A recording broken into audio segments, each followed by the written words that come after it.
Kades dari Klaten ini mengatakan akibat dari ini ya, pengurangan dana desa yang dulunya desanya menerima sekitar 900-an juta atau hampir mencapai 1 miliar, sekarang hanya 200 sampai 300 juta saja. Nah, akibatnya ia menurunkan atau membatalkan berbagai proyek strategis di desanya seperti pembangunan infrastruktur jalan, bangunan dan lain sebagainya itu dibatalkan. Padahal program-program itu sudah dicanangkan dalam musyawarah dusun, musyawarah desa dan rencana pembangunan desa. Nah, kita juga sudah ngobrol dengan beberapa kades lainnya di daerah lain, di daerah Pantura, daerah Barat, lebih khususnya di daerah Kendal. Nah, di kades di Kendal ini mengeluhkan kepada Tribun dampak dari pengurangan dana desa ini, desanya cukup mengalami ini ya, mengalami kegagalan berbagai proyek. Bahkan dia sampai dituduh oleh warga desanya bahwa dia melakukan korupsi. Nah, tudingan ini bermula dari saat kegiatan PKK yang memang tidak ada anggarannya. Memang pada kegiatan-kegiatan sebelumnya di desa tersebut, di daerah Kendal itu memang ada snack atau jajanan atau tambahan makanan bergizi lainnya. Tapi karena anggaran dana desa dipotong atau diturunkan anggarannya sehingga tidak ada anggaran berlebih, sehingga ketika ada kegiatan-kegiatan seperti itu tidak ada snack. Nah, itu muncul tudingan-tudingan yang dilakukan oleh warga desa. Nah, para kepala desa ini berharap bahwa penurunan anggaran dana desa ini disosialisasikan kepada seluruh masyarakat supaya mereka tahu dan mengerti kondisi desa bahwa mereka ada pengurangan dana anggaran. Begitu, Sari. Baik, lalu apa dampak yang dirasakan oleh warga terkait penurunan dana desa ini, rekan Iwan? Ya, rekan Sari, dampaknya banyak sekali, Sari. Kita mengambil contoh di dua daerah tadi itu, di Klaten dan di Kendal. Nah, di Klaten dan di Kendal ini, menurut ini ya, Ketua Pabdesi, yaitu sebuah persatuan perangkat dan kepala desa di daerah Klaten, Pak Joko namanya, dia mengatakan bahwa penurunan anggaran dana desa di Klaten itu mencapai 200 sampai 300 juta. Jadi menerimanya segitu, 200 sampai 300 juta tahun ini. Nah, tahun kemarin itu 800 sampai 1 miliaran. Nah, beberapa program seperti itu dari penurunan yang cukup signifikan ini, 60 sampai 70% ini, mereka akhirnya memutar otak. Mereka pembangunan-pembangunan fisik seperti pembangunan jalan, gedung, olahraga maupun fasilitas-fasilitas umum lainnya terpaksa dibatalkan, Sari. Nah, kemudian kita juga ngobrol dengan Ketua Pabdesi di Kendal, itu namanya Pak Abdul Malik. Pak Abdul Malik juga menyampaikan hal yang sama.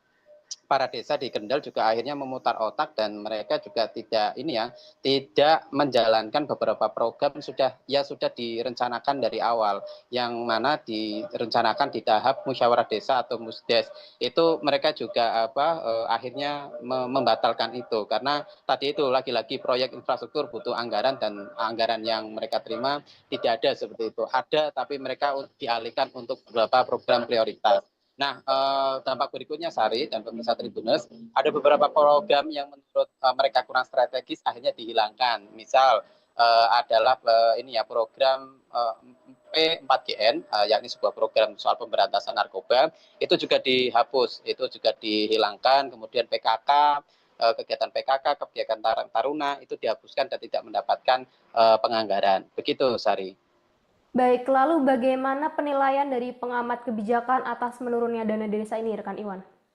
Ya, tadi Tribun sudah ini, Sari, ngobrol atau wawancara dengan pakar kebijakan publik dari Universitas Diponegoro Undip Semarang, Teguh Yuwono. Nah, Teguh Yuwono ini memandang penurunan anggaran dana desa ini ada dua sudut pandang, Sari.